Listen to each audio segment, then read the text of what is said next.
that today with you guys. So now, we're talking about H scale. To be honest with you, I did not grade my books because I looked at other groups. I found so many repeated mistakes on the H scale. Please study that hard. I'm not sure why, because I teach the same thing for NM3 all curriculum. I never had difficulty with them. Like, you grasp the guys so fast, but applying is a bit hard with you. Okay? I'm not comparing you for a reason. I'm telling you, like, it should not be difficulty with that one. You're gonna have at least 8 questions in the exam. That's from H scale. You're gonna have a case, and that case is gonna ask you what's the motor level, what's the sensor level, what is the NLI, what's DPP, motors, UV century, the type or AIS impairment scale.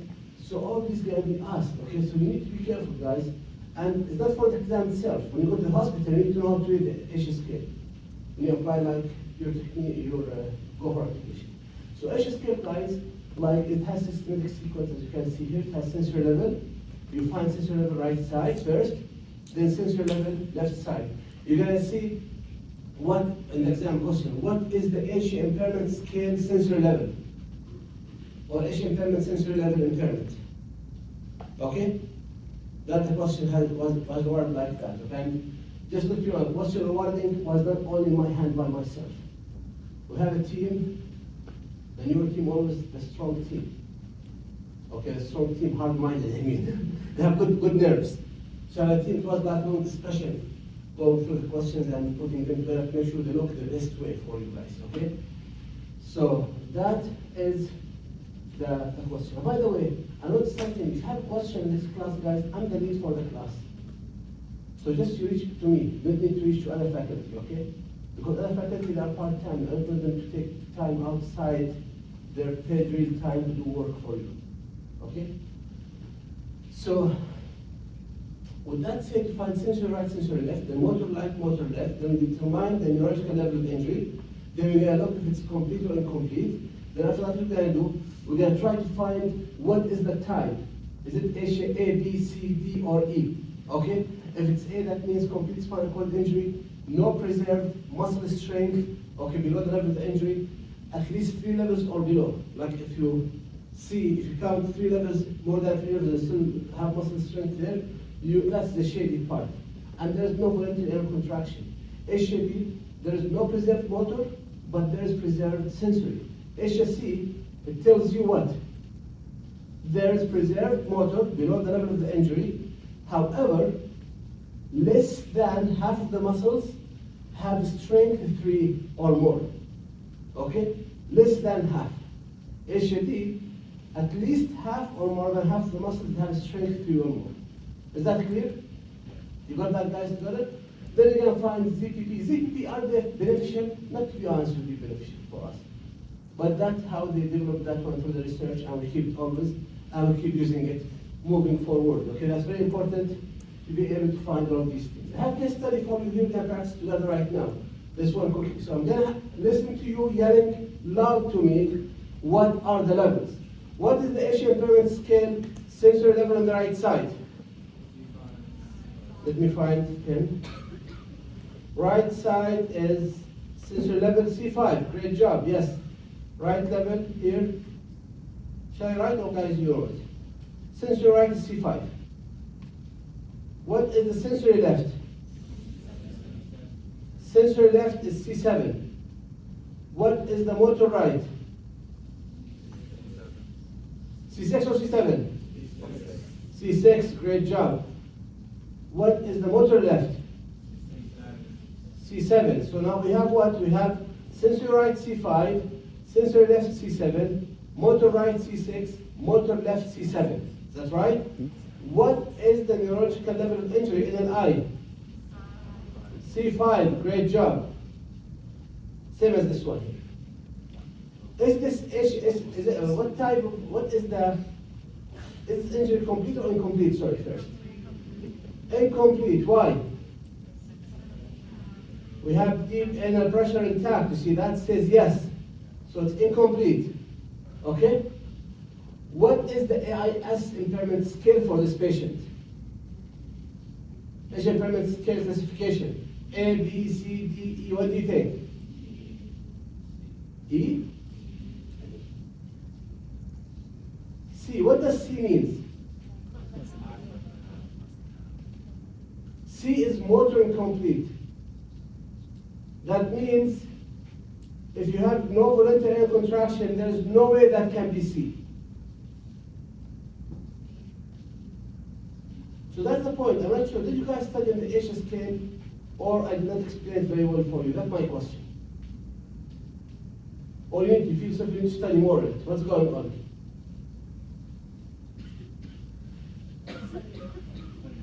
What's that? Study more. Okay, so what is the AIS impairment scale classification here, you think?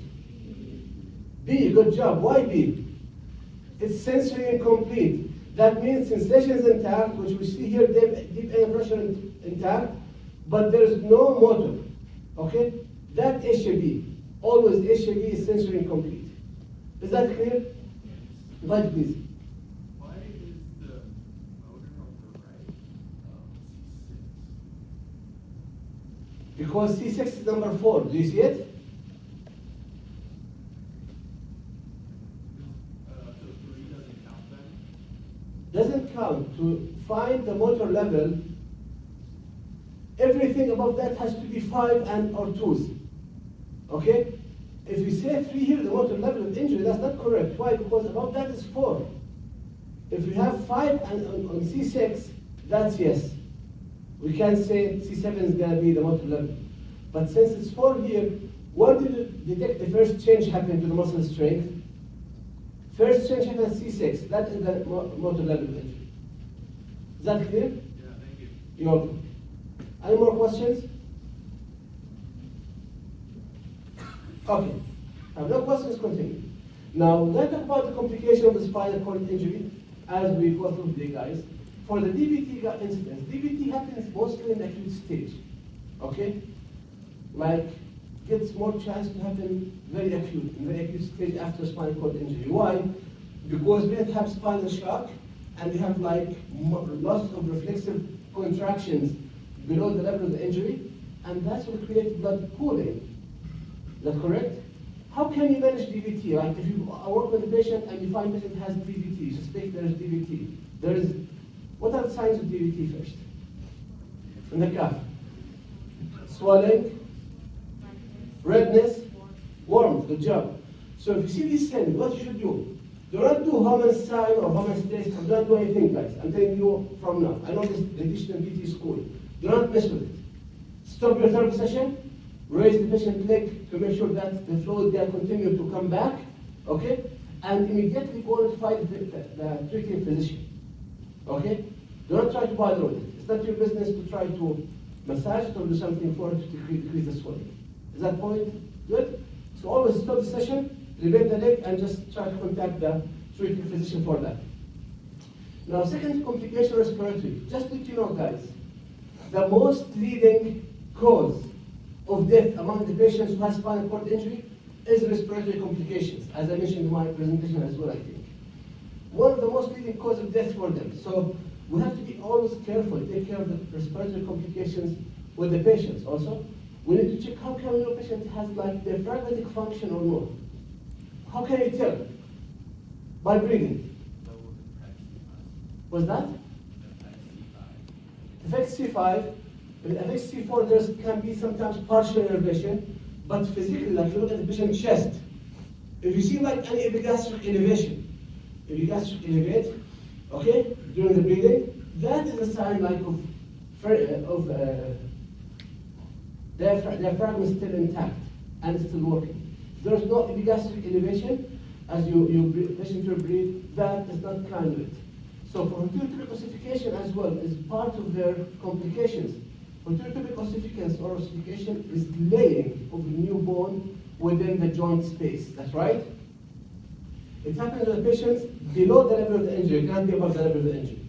Like patient has T10 spinal cord injury, there is no way he can get ventricular ossification because of spinal cord injury in the shoulder. They get it down usually below the level of the injury. Okay, and what you guys see? You guys see your patient having like a range of motion, swelling in the joint, redness, and warm. Okay? So you may come to patient to look at the right side, left hip, you see There's, oh, temperature increased. It's red color, okay? It's swelling. You're gonna say this is stage 1 ulcer. No, that cannot be stage 1 ulcer because you have to check first the range of motion. If the range of motion is limited, ulcer would never limit the range of motion. Okay? Pressure sores would not limit that for you. The heterotypic classification is the one that limits the range of motion with your patient as you work with. Gastrointestinal problems. What is the most common thing happening with the spinal cord injury patients in the acute stage? What's that? Incontinence, but gastrointestinal like GI system up there. What's that? GERD. Why? The first couple of weeks are a stressful week for them, that's right? So they have high risk of developing stress ulcer, which can be seen as signs of GERD. Okay? So stress ulcer development usually in the acute stage. And autonomic dysreflexia is very important to understand. Autonomic dysreflexia is a life-threatening condition. We look always at the blood pressure. We look at the rise, how much there is rise in blood pressure. If there is rise about 30 to 40 degrees in blood pressure compared to the baseline, like you start your therapy with your patient right now, okay? And also there is rise at least 30 to 40 degrees with the signs, of course, like sweating, headache, face flushing, all these things. That tells the patient has what? Autonomic dysreflexia. What should you do? Set the patient up and immediately check the catheter. Okay? If the patient is already sitting, what can you do? Check the catheter for the patient. Make sure the catheter is not twisted. If it's twisted, you untwist that catheter for you guys. If this information is new for you, that means you have not studied the online material.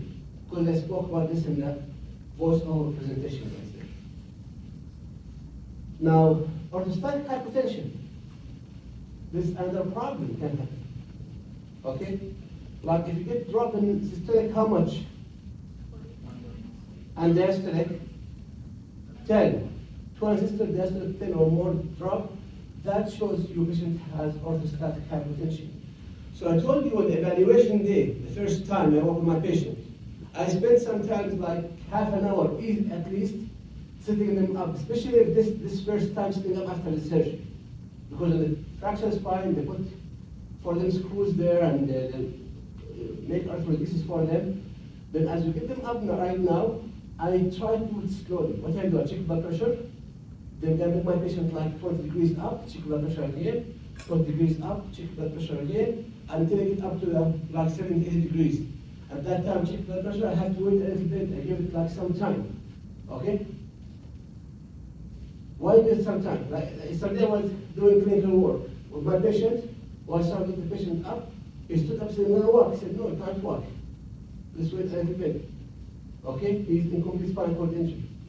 I let him wait like for 3 minutes. His blood pressure went down from 130 to 82, the systolic. Okay? Why? Because you don't want to judge, oh, he's doing good now, transfer immediately.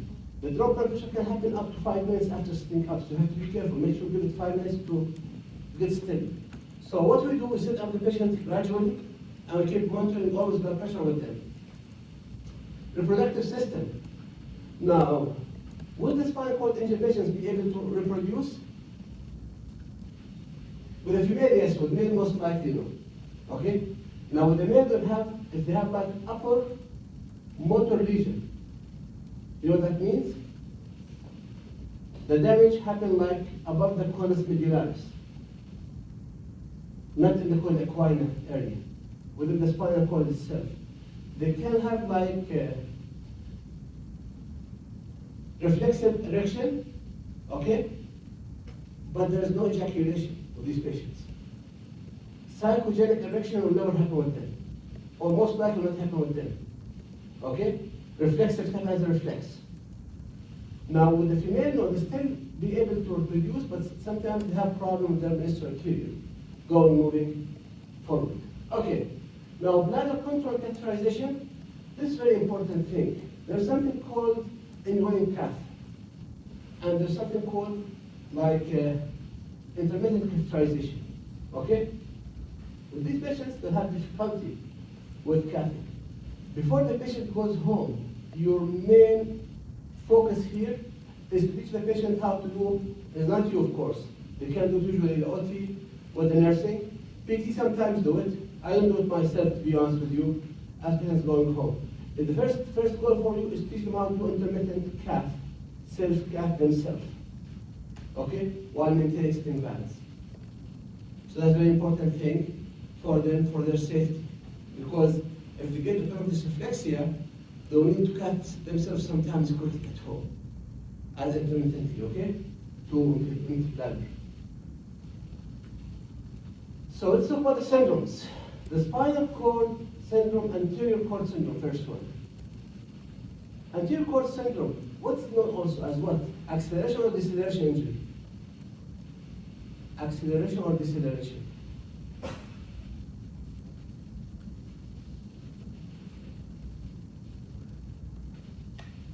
Acceleration or deceleration?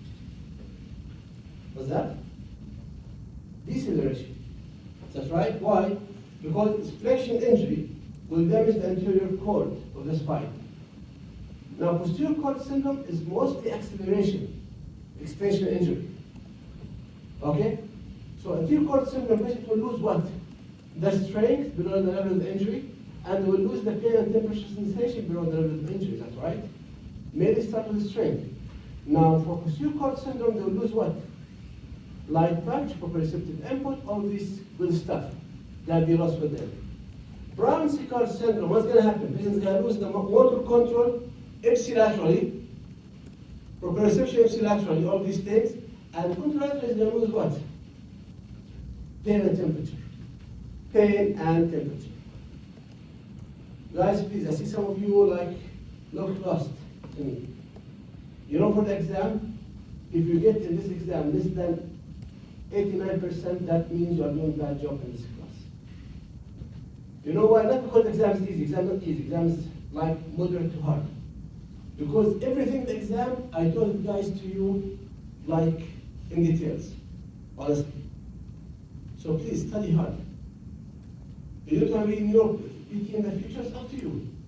But at this point in time, you have to excel, so you can excel at least in the board exam, which has like big chunk of the grades going toward the neuro sections. That's right. Central cord syndrome, what's going to happen with the patient? They're going to lose the strength and what? And what? Strength and, what's that? No, not light touch. They'll lose pain and temperature, crude touch, and strength in both upper extremities. Guys, just pay attention with me. Remember that I showed you the central cord? I start doing that scratch going around and around and around. The first fibers get hit in the corticospinal tract, and the ALS, anterior spinal tract, are the C fibers. So it's going to affect the C fibers for the anterior spinal tract and corticospinal tract, okay? By the way, you need to step up with your level in studying material. We're going to start vestibular like very soon. Vestibular is more complicated than spinal cord injury. Just that you know. Now I'm teaching NM3 class vestibular, ask them how complicated is that. I'm not going to go with you in depth like what I'm doing with all the curriculum. I'm going to be like more superficial now, then I'm going to go more to biomechanics and NM4 class. But at least you need to be focused. So please don't let the study wait for you. That's my sincere advice. Study every day, finish your class, you go home. If you do half an hour skimming for whatever you have learned, it will be more beneficial than studying 5 hours the same thing 2 weeks after that. Because you consolidate the information, that's usual. Okay? So the rehab approach now, we can use compensatory approach with this device and preserve muscles. Now we have patient who would like to work with them on gait. Patient has like T2 spinal cord injury. T2 is not realistic. T7 spinal cord injury. And we would like to work on gait with that patient. What would you rely on? Compensatory approach. Using what? Using crutches, using lower extremity, using braces in the lower extremities, okay? Using crutches as well, and using what? The residual muscles. Using the residual muscles, okay? To be able to move. Is that good? Okay, so those things you have to be focusing on as compensatory. Restorative, which is task-specific training. For example, patient has, like, for example, problem with feeding. The OT sometimes they try to do task-specific training, which is feeding. But they give them like spoon with strap goes around the hand. That's still compensatory, leading toward what? Restorative as well. Augmented, which is the PNF techniques for the strengthening overflow, and impairment-based strengthening exercises for the weak muscles, or the residual muscles to get strong, to be able like to do better. Yesterday I had a therapist ask me questions. Patient has C6 spinal cord injury. Okay? Is there any way that patient can do bench press?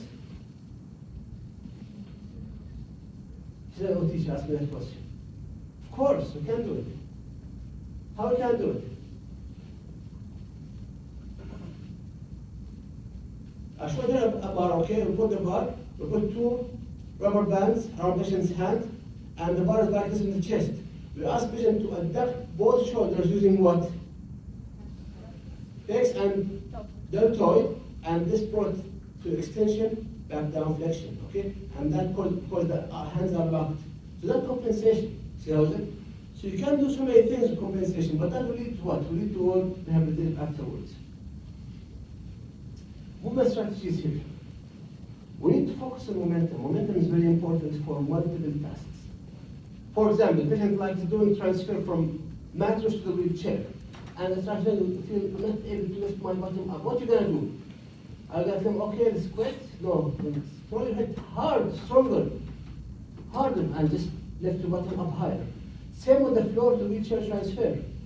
Floor to the wheelchair transfer, we have to focus on strong throw of the head to create momentum to lift up of the bottom towards the wheelchair. Is that right? That's a very important thing also to be considered with your patients. Same with the head mobility, or with the bed mobility. So when you start rolling in the bed and start doing like swing arms side to side, what are you doing? You are creating momentum. Speaking of bed mobility, actually, when the patient is laying on the back, I told you how you can start first. Being on the side lying, then protract shoulder to fall forward, prone, retract shoulder to fall backwards. Then how you progress that?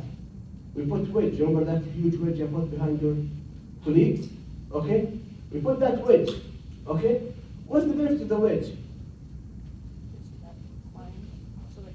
Yeah, it will take the patient partially toward the side one start two, so make it easier. So all these are regression, guys, for your patient. All these things are common sense, just between you. Okay? So this the segment fixation is very important for doing this grasp. Okay? Like to, for example, put my hand in here, and I just, with distal segment fixation on the table right in here, I can use my anterior deltoid, pectoralis, okay, and external muscles, of course, and block my elbow to extension. That's right. That distal segment fixation. So this grasp is very important. It's a fatal mistake, guys, to stretch a C6 hand, or not hand, finger flexor muscles. I still see that sometimes. C6, they come to them and they grab the hand and start stretching it. That's not right. It's a fatal mistake in the exam today. If you are doing transfer of your patient, by the way, all the case today is C6. Just that you know. You can apply it on C6 patients. Regardless, I'm not going to tell you the case, but it's C6. It's fatal mistake to do this. Hands open, okay? Let's transfer. If you do that, that's autofill. With the hands open. You know why?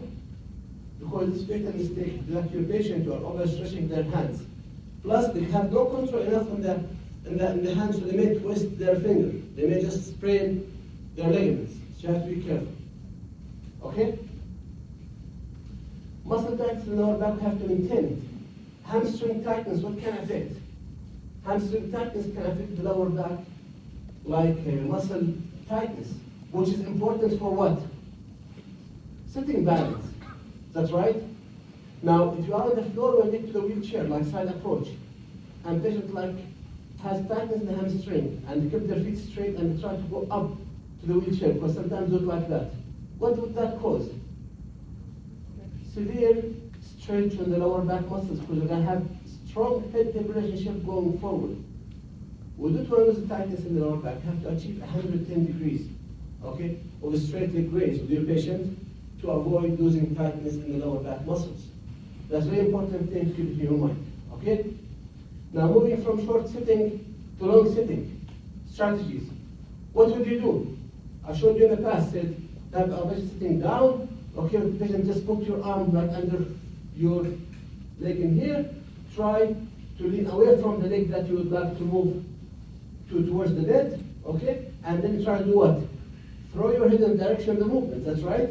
And then you go down. So all these strategies, guys, you need to know them and you need to be familiar with them by now. We talk about this one, momentum, you better talk about this thing here. Transfers, okay? Does it matter to which side transfer your patient to the spinal cord injury? In the stroke, yes, we said yes. Why? Because we try to do always toward the strong affected side, okay, to enhance their functional mobility and work on the strength of approaches. But with this patient, spinal cord injury, does it matter which side do it to? Sometimes it matters. When?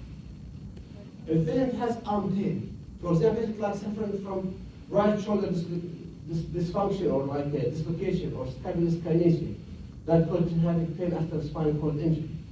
What would you do? Is it easier to transfer toward the side with the affected arm or away from the affected arm? What's that? It's easier to transfer toward the side that is affected.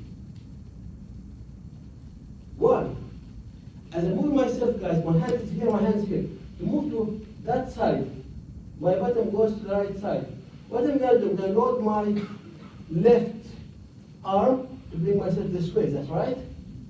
So if the patient has that right shoulder injury, and we don't want to increase that pain, I will do what? I will just keep my patient like do transfer toward the right side, which is the affected shoulder. Is that clear? So, talk about short wheelchair transfers. We talked about all these things. Wheelchair transfers, talk about that as well. Okay, wheelchair prescription. I want you to be honest with me, guys. How many groups sat and worked on the wheelchair assignment as a group, as an individual? Well, that's really great. Thank you so much. So that's how we got on track. Because the wheelchair, I was going to do it like individual assignment. And I have no problem. I created these 12 cases for the issue. It was like easy, not so hard. But what happened there at the end, I thought do it in a group so you can get interaction, learn from each other. That's the idea of it. Okay? Because some mistakes on issue scale, I thought some of you guys do it individually, to be honest with you. That's why. Because I didn't expect the group to do a mistake with the issue scale. Someone do a mistake, I don't want to remind them about that. But that's totally fine, since we're working groups, guys. With that assignment, the aim of it is to know. Like there was one group I created, and I didn't know which group. They have C4 spinal cord injury, but they have C6 intact muscle. Okay? With the C6 intact muscle, we can use what? Power wheelchair, that's right, joystick easy. So it's time just to give that, I think it was case number 7. Which is group 7 here? Team 7, group 7. Confess, guys. Case number 7. Oh. So you guys, what was your case? Was it C4, C5 complete spinal cord injury?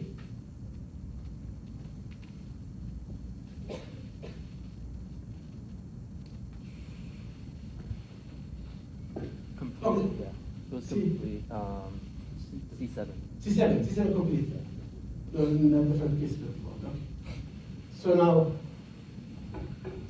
for the man wheelchair, guys, has multiple perks in it. First of all, it will help the patient with what?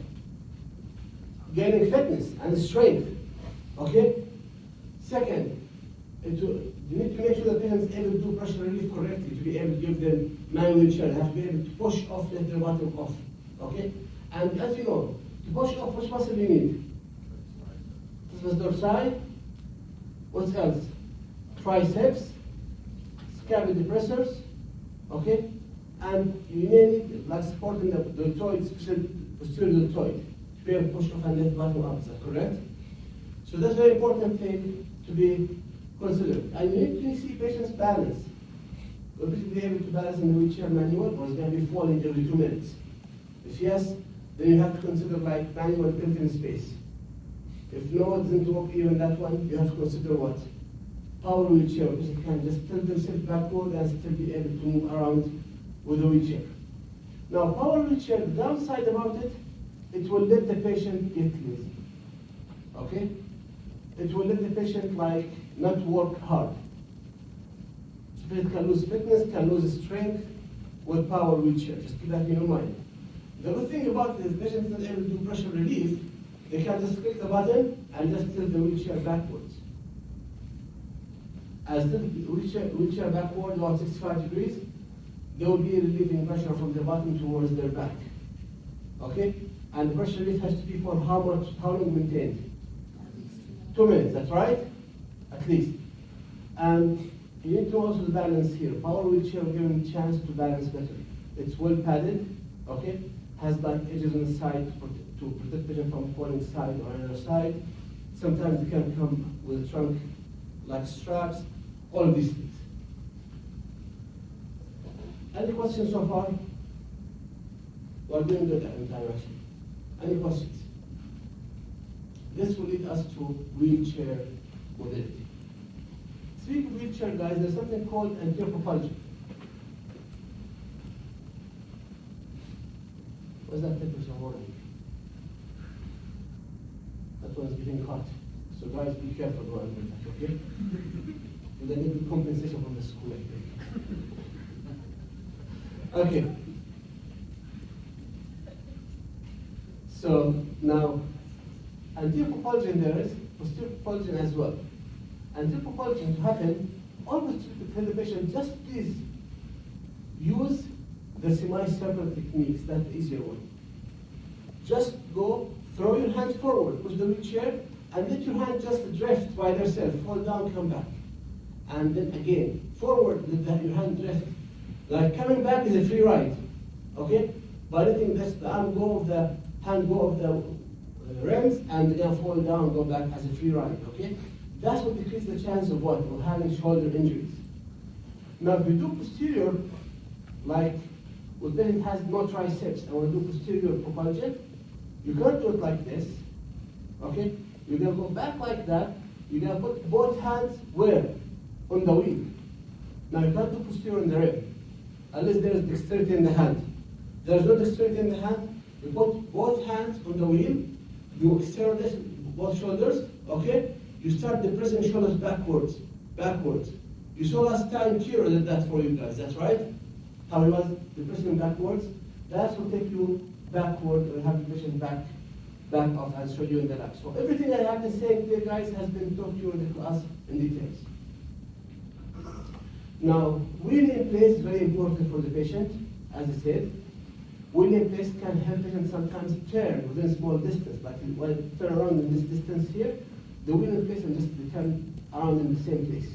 Okay? If they practice and they get to be at mastery level of that, okay? So now, you need to know that trunk and head position. Most of you guys, they were wheeling off and falling forward. Why? Because you're lifting your trunk forward. That's right. Do you know what's going to happen when you lift your trunk forward? You have to tip the wheelchair way further back to maintain balance point. Is that correct?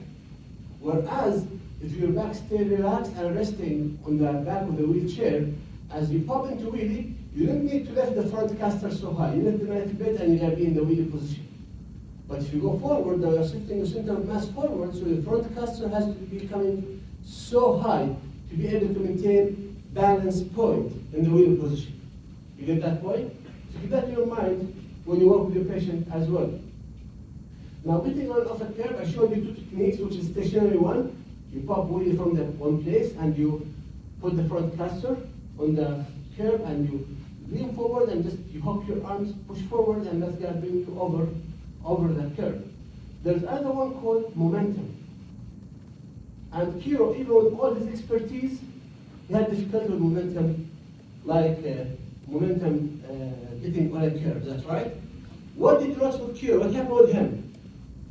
He was not able to time exactly the time to lift the front cluster. So what happens usually? He would just lift the front cluster, drop before he hit the edge or before being on the curb and hit that curb.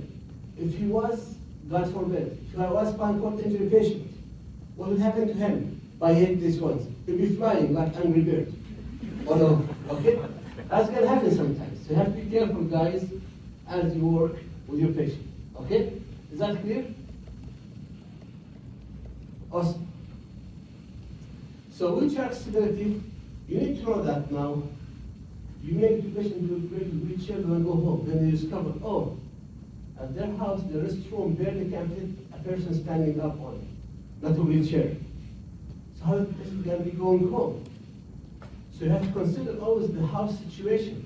You have to, before discharge, you have to tell the family, you may need like to increase the size of the door. Or like create a new restroom for your son or daughter or your whoever else, okay? So the size of the entrance at the door at the patient's house, very important. Also, same thing at work. At work, you need to make sure that they have good accessibility, good wideness, I would say, okay, of the doors for the wheelchair to be fitting through and not to restrain that patient from going around and moving around. Now let's talk about gate. Before you start with the gate, you have to initiate what? Set to stand. We did that last time. Is that right? Then you're going to go towards where? Parallel bars. Maintaining standing balance in the parallel bars. In the parallel bars, the most important focus on the head and shoulder position compared to what? To hips. I showed you that it has to be going what? Always forward to hyperextend their hips to prevent something that's called what? Jackknifing from forward. Okay? That's your goal. So you start in the parallel bars first, get yourself forward, keep your hip forward, keep your head backwards, shoulder backwards. When you're able to master that position, then you can start gate training within the treadmill. So within the parallel bars, okay? Then what you can do next? Then you can go over ground if you would like, or you can go over treadmill with body weight support system, harness, like that one. See that one? This we call it light gate. But this is very old style. This was made in 1961 maybe. Not that old. This is old one. Now the one we have is always electric. Like we click on the button, it goes up and down. This one's very hard to set up. I'm not sure if I showed you that last term. I showed it to you guys, showed other class. So this one's very hard to use, not easy one. Maybe in NM4 I can kind of show you how to do the harness system. Okay? Not maybe, for sure we're gonna have some time to do it. Just remind me about that. So with that said, when the patient is using like body support, body weight support system, as the one on treadmill, how can you regress that patient? Regression. Increasing the weight support, that's right? Like trying to lift more weight up, or use the arms on the treadmill support to decrease the weight on the lower extremities. How can you regress? How you can progress that? Reduce the weight on the arms with support and reduce the support by, or reduce support by the body weight support system. Is that correct? So, what are the indicators of regaining ability to walk? If you don't answer these questions, guys, right now, I'm going to go ahead and just quit. L3, S1, sensory motor. What's that? L3, S1, sensory motor, and H. Great job. So she saved the day. Thank you so much. L3, S1, sensory motor, and age. Okay? Remember these ones. Those will give you like the prognostic indicators to gain the ability to walk. Now we need to know, the patient's family can ask you sometimes when you talk about the neuromotor recovery.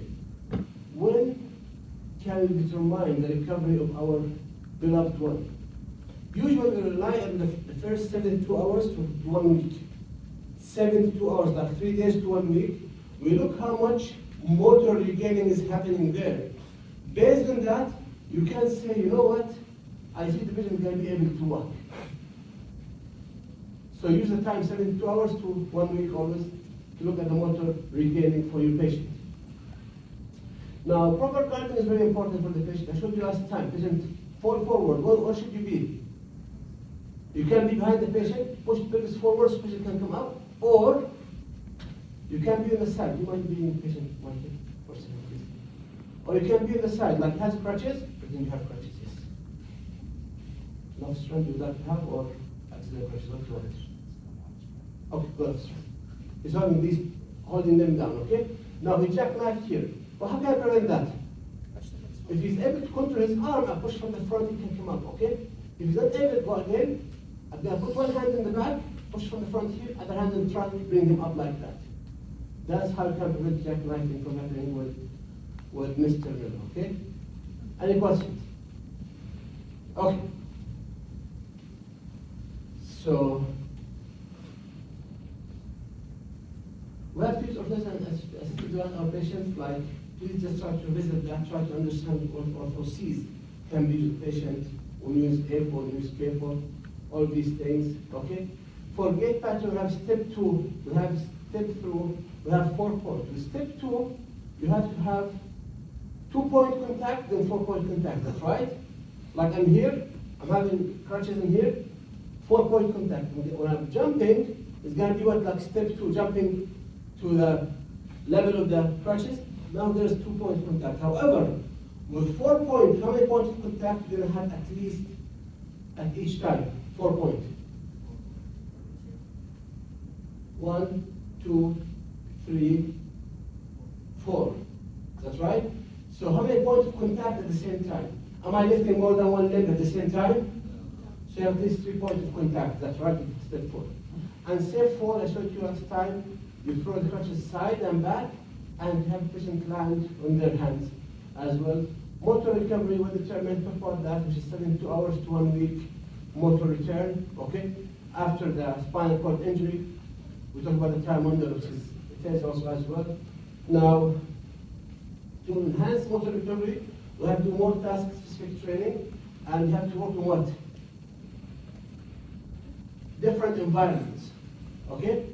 Like a lot of steps. Motor recovery here rely on what? Neuroplasticity. To achieve neuroplasticity, you have to do what? You have to work in different environments, okay? You have to work like tons of repetitions, the same thing, repeat and repeat and repeat. Thousands of steps a day. There was a study done by Bachelor and colleagues, okay? And they found that the dogs who have spinal cord injury, if they walk 2,000 hours, they are able to start walking again after spinal cord injury using reflexive pattern, okay? Not 2,000 hours continuously, like in total, like do like 3 hours training, then rest 3. Why? Because you are developing reflexive pattern, which is monosynaptic reflex for spinal cord injury, causing these legs to act, okay? So that's a very important thing as well for your patients. Now, use of FES. FES is a great tool to be used if used wisely and for the proper patient. Okay, spinal cord injury here, we used to usually patients like standing, for standing program. Standing program is used for what? To reduce the chance of having osteoporosis. So you give to your patient like, we put the patient like, for example, on AFOS, you give quadriceps facilitation, FES, okay? You give lower back muscle facilitation, for example, FES, glutes, and you have patients stand up, holding with the crutches, okay? Try to take like maybe some steps forward, backwards, using the FES as well. And those, all of them, what is aims to decrease osteoporosis, which is a great thing. They aim also to enhance the vital functions, kidneys, lungs, all of these things, which need upright posture to be able to work correctly. And speaking of upright posture, guys, upright posture tolerance, or upright tolerance we call it, is a fundamental in spinal cord injury. For what? For sitting, for transfers, standing, and walking. So before you decide to sitting, standing, walking, you have to develop first the upright tolerance for your patient, which is very important. Now, there is some consideration with the FES. For example, when you use the patient, it could cause sometimes like skin burn. You know that? Electric burn there, especially if they have no sensation in the area. So you have to know how to use it correctly. Also, at the same time, patient has like, for example, osteoporosis, severe osteoporosis. We refrain from using FES on them. You know why? It creates contraction in the muscles, relaxation, contraction. If they have severe osteoporosis, their bone is very brittle, so they can break easily. So that FES can create bone fractures for patients with osteoporosis, and that's Tom and Jerry at the end. Any questions? Questions? For using FES or RES, is that going to be compensatory or restorative? FES or Like RES? with spinal cord injury, they still like compensatory. With a stroke, restorative. Why? Because you are getting the muscle back. Any more questions? I have no questions, guys. We are done right now. We're going to start our practice at 8 a.m. I'm supposed to meet with the 3 students. If you would like guys to come right now, let me talk to you quickly. Okay? If you would like the 3